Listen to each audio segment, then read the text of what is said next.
En la hipótesis de que la primera sala resuelva que Florence debe quedar libre, ¿qué va a ocurrir con ella, abogado? Empecemos por lo que dice la ley. Si el proyecto del ministro Saldívar se convierte el 21 de marzo en una sentencia, es una sentencia de amparo que propone liberarla. Las sentencias de amparo se tienen que cumplir en 24 horas. Eso quiere decir que en un plazo brevísimo, y yo creo que muy inferior a las 24 horas, se tendría que ordenar la excarcelación de Florence Cassés. Además, la sentencia dice que se debe, en caso de convertirse en sentencia, el proyecto, se debe notificar por el medio más expedito a las autoridades carcelarias para que la liberen. Pero ahí lo que entraría en juego seguramente es la experiencia que yo he tenido con extranjeros, es que entraría ahí la autoridad migratoria y seguramente sería excarcelada y sería puesta a disposición de la autoridad migratoria y de ahí seguramente en breve Florence Cassés tendría que abordar un avión y partir a Francia. Dentro de las hipótesis que se manejan, ¿es posible reponer el procedimiento y, bueno, tener una nueva sentencia, por ejemplo, con el caso Avena? Técnicamente sí, pero ojo, hay una diferencia con el caso Avena. El caso Avena era un tema únicamente de notificación consular. Aquí hay un problema de notificación consular que desarticuló el derecho a la defensa, hay un problema de retención, en fin, todas las violaciones que ha mencionado el proyecto del ministro Saldívar. Entonces, aquí el problema es que si hay una reposición, no hay manera de reparar las violaciones. Entonces sería un trámite ocioso. La única situación que se me ocurre es que se dijera que las pruebas no son válidas y que se remitiera al Tribunal de Apelación la responsabilidad de fallar de nuevo sobre el tema, ahí sí, de culpabilidad e inocencia, y ese tribunal, por ausencia de pruebas, estaría obligado a absolverla.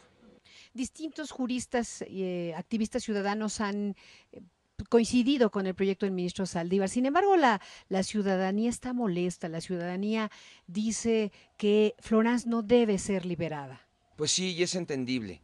Yo he escuchado que 60%, he leído además, que 60% de los encuestados creen que es culpable. ¿Pero por qué creen que es culpable? Pues porque lo vieron en la tele. Porque además este reality show judicial ha continuado con la intervención de activistas que son seguidos por las cámaras y que siguen insistiendo. Lo voy a decir ahora sí concretamente. Todo esto es una trampa a las víctimas. Las víctimas a lo que tienen derecho es a justicia. Y la justicia tiene que estar basada en la verdad. Y en este caso no hay verdad legal posible, porque el expediente está tan viciado que no se puede establecer, no se puede arribar a una verdad. Y si no hay verdad, no hay justicia. En esta misma lógica hay posiciones encontradas entre la Comisión Nacional de Derechos Humanos y la del Distrito Federal. ¿Cómo entender esto?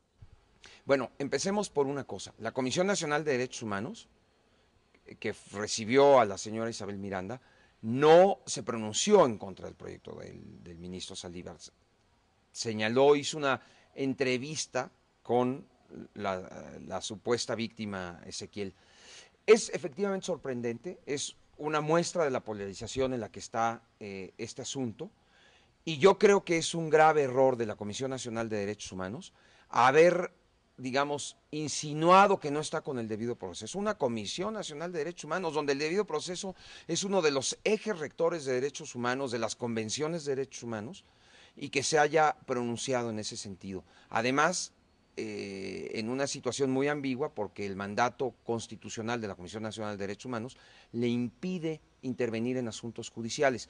No intervino necesariamente, pero digamos expresaron una crítica. Yo creo que ahí cometieron un error y finalmente que es sorprendente que la Comisión Nacional de Derechos Humanos se posicione en contra del debido proceso. Uno de los personajes relevantes en esta historia es Genaro García Luna. ¿Cuál debe ser la sanción en su caso? Primero que se abra una investigación. Yo quiero decir que cuando esto sucedió, cuando se descubrió el montaje en 2006, el área de inspección interna, es decir, la policía de las policías, abrió una investigación. Abrió una investigación que a la fecha sigue, lo que se descubrió ahí es clave para la defensa porque se descubrieron muchas inconsistencias. Pero yo no sé, porque no se supo, y no está en el expediente, en qué concluyó ese expediente de inspección interna. Entonces, yo creo que se deberían investigar estos hechos para deslindar responsabilidades.